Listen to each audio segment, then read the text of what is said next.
एक जिंदा सांप राजा की लड़की के पेट में रहता था। सांप ने राजा की लड़की को अपने वश में किया हुआ था। जब रात होती तो वो कुछ देर के लिए राजकुमारी के मुख से बाहर निकलकर जंगल की तरफ चला जाता और सुबह होने से पहले ही वो फिर से उसके अंदर चला जाता। राजकुमारी इस बात से बिल्कुल अनजान थी कि उसके अंदर एक सांप ने डेरा डाला हुआ है। अनजाने में वो पूरी तरह से उस नाग के वश में थी। राजमहल में किसी को भी इस बात की भनक तक नहीं थी कि राजकुमारी के अंदर एक 7 फुट का सांप रहता है। सभी यही समझते कि पता नहीं राजकुमारी को क्या बीमारी लग गई जिसके कारण वो हमेशा अचेत रहती है। बड़े से बड़े वैद्य और हकीम भी इस बात का पता नहीं लगा पाए। लखन जब राजमहल के अंदर गया तो उसने देखा कि वहाँ पर बहुत सारे वैद्य और हकीम राजकुमारी को ठीक करने के लिए लगे हुए हैं। एक कोने में खड़े होकर चुपचाप लखन ये सारा माजरा देखने लगा। जब शाम का समय हुआ तो सभी हकीम और वैद्य धीरे धीरे करके वहाँ से चले गए। तब लखन राजा के मंत्री के पास गया और बोला, मंत्री महोदय, सभी अपना प्रयास कर चुके हैं, अब एक मौका मुझे भी दिया जाए। लखन की बात सुन मंत्री उसे अपने साथ ले राजा के पास जाता है और लखन का प्रस्ताव राजा के सामने रखता है।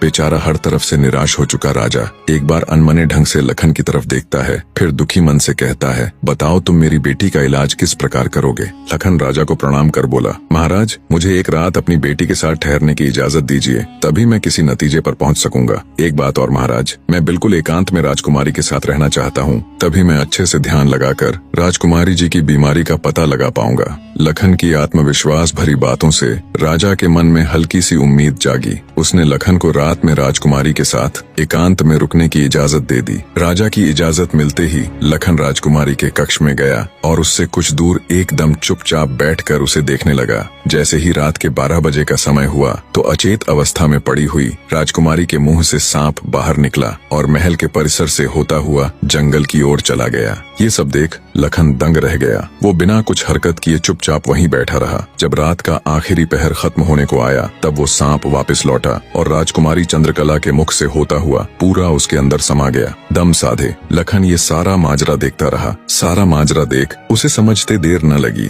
कि राजकुमारी की सारी बीमारी की जड़ ये सांप ही है। सुबह हुई तो राजा चंद्रसेन डर और बेसब्री के मिश्रित भावों के साथ लंबे लंबे कदम रखता हुआ अपने मंत्री के साथ राजकुमारी के कमरे में आया और बेसब्री से उसने लखन से पूछा, बताओ लड़के, तुम किस नतीजे पर पहुँचे? क्या मेरी बेटी ठीक हो जाएगी? लखन बोला, महाराज, मुझे राजकुमारी की बीमारी का पता चल गया है और ईश्वर ने चाहा तो वो जरूर ठीक हो जाएगी। आप मुझे एक रात का समय और दीजिए और मेरे लिए एक तलवार, एक मिट्टी से भरी हुई बड़ी सी बाल्टी का इंतजाम कर दीजिए। लखन की बात सुन राजा को बहुत सुकून मिला। उसने मंत्री को लखन के द्वारा मांगा गया सारा सामान उसे देने का निर्देश दिया। अब सभी को इंतजार था तो बस रात का